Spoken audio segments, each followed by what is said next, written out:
Voilà, donc là nous allons commencer la deuxième partie de la leçon, et là c'est concernant la classification des ondes mécaniques.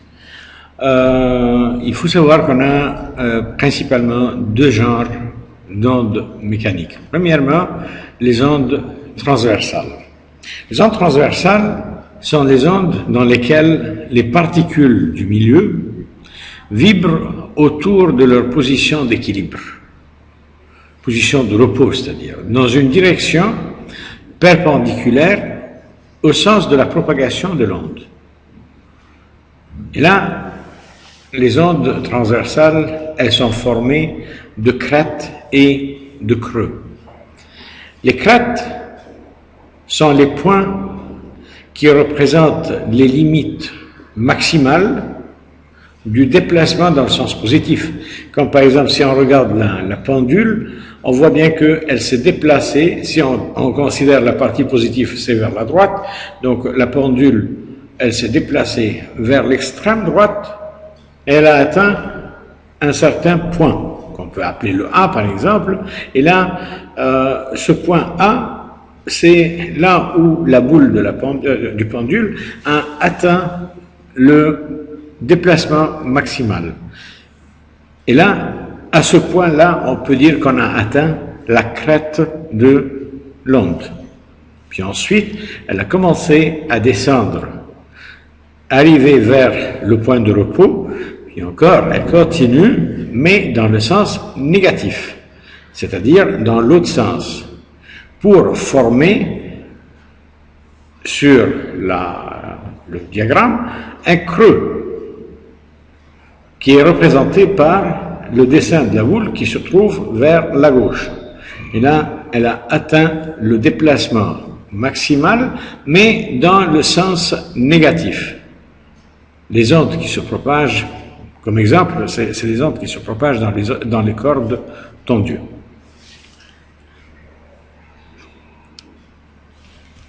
On fait une petite expérience et on a le dynamomètre où on attache une masse M, et à la masse M, on a attaché aussi une corde qui est fixée au mur, quelque chose de vertical et fixe, et on fait bouger le ressort vers le haut et vers le bas.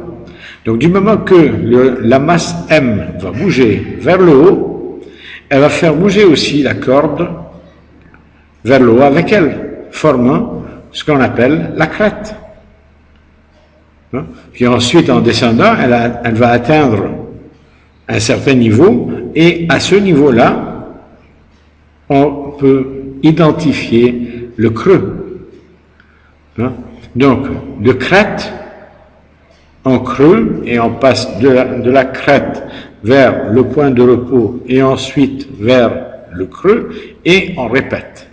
Donc, on a ici, comme je viens de dire, on a la corde horizontale qui est fixée dans l'une de ses extrémités au dynamomètre, et dans l'autre, on a le mur, et on commence à le déplacer verticalement et commence comme ça à reproduire les crêtes et les creux dans la corde.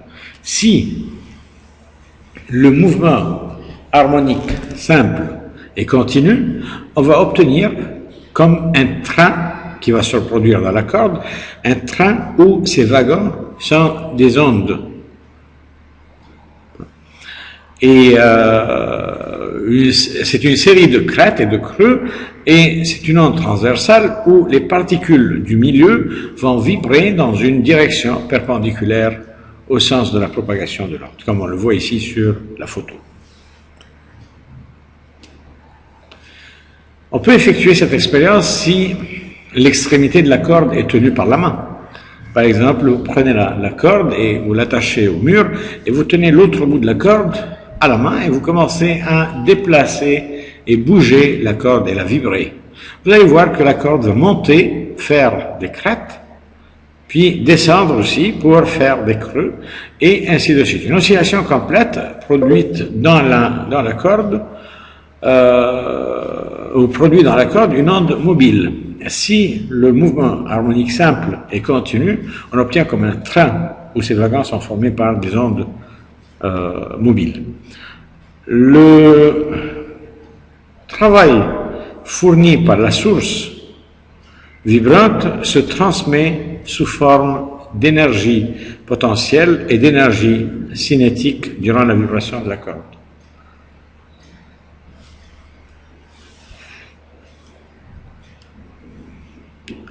Les ondes longitudinales.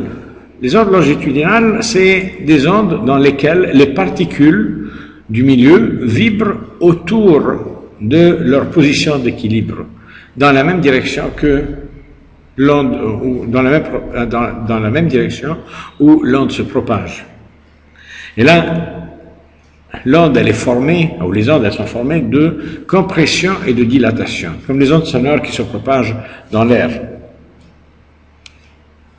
Si, là c'est une petite expérience pour l'expliquer, et si vous commencez par mettre une petite masse, entre deux ressorts qui sont attachés vers des parois bien fixes, et vous approchez la masse M vers, par exemple, la gauche, comme ici sur le diagramme, la masse M va serrer le ressort vers le mur. Elle va le serrer, et là, ça va créer une compression. De l'autre côté, comme elle a serré le ressort à gauche, elle va tirer le ressort à droite, et là, ça va créer une dilatation. Là, cette masse, elle a produit des compressions et des dilatations dans les deux ressorts. Et là, on a, comme on le voit par exemple, vers le côté gauche du dessin, on voit bien qu'il y a eu des compressions, à droite on a des dilatations, et ça va se répéter encore dans tout le ressort et tout le long de l'onde. Lorsque M se déplace vers la gauche, il se produit dans le ressort à droite une dilatation. Si le MHS est continu, on obtient dans le ressort à droite une série de compression et de dilatation. Il va bouger à droite et à gauche et il va produire une série de compressions et de dilatation. C'est ce qu'on appelle une onde longitudinale où les particules du milieu vibrent dans la même direction de propagation de l'onde. Quelques définitions. La longueur d'onde. C'est quoi la longueur d'onde? C'est la distance entre deux points consécutifs ayant même phase, qui sont du même côté, on peut dire. Soit positif ou soit négatif. Pour l'onde transversale, comme on a dit, le mouvement il est vertical, ou il est perpendiculaire sur le point de repos, la position de repos, d'équilibre. Donc pour l'onde transversale, ça sera la distance, la longueur d'onde, ça sera la distance entre deux crêtes consécutives ou deux creux consécutifs. Par contre, pour l'onde longitudinale, c'est différent. Là, on a des compressions, on a des dilatations. C'est pas une seule. Il n'y a pas un seul point, par exemple. Il n'y a pas une crête et un creux. Donc là, pour mesurer la longueur d'onde, lambda, nous allons mesurer du centre d'une compression vers le centre d'une autre de la compression suivante. Donc ça doit être entre les centres de deux compressions consécutives ou les centres de deux dilatations consécutives. Là, c'est un petit exercice pour commencer à essayer à pratiquer ce qu'on vient de dire, pour mesurer la distance entre la première crête et la troisième crête, ça fait combien? Et là, vous commencez à comprendre, en pratiquant cette expérience, cet exercice, comment on peut mesurer la longueur d'onde.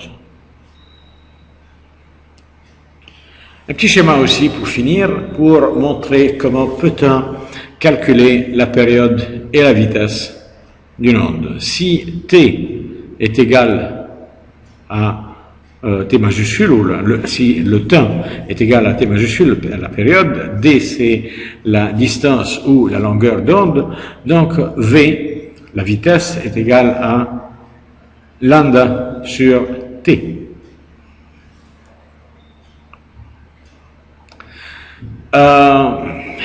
C'est quoi 1 sur t, je vous rappelle ce qu'on a dit au début, 1 sur t c'était le mu. Donc en enlevant le t et en enlevant le 1 sur t et le remplaçant par le mu, donc le v, la vitesse, est égal à lambda fois mu. Ce qu'on arrive à comprendre, bien sûr, en voyant le deuxième schéma qui vous montre la relation entre le mu et le t et le v et le lambda. Et merci.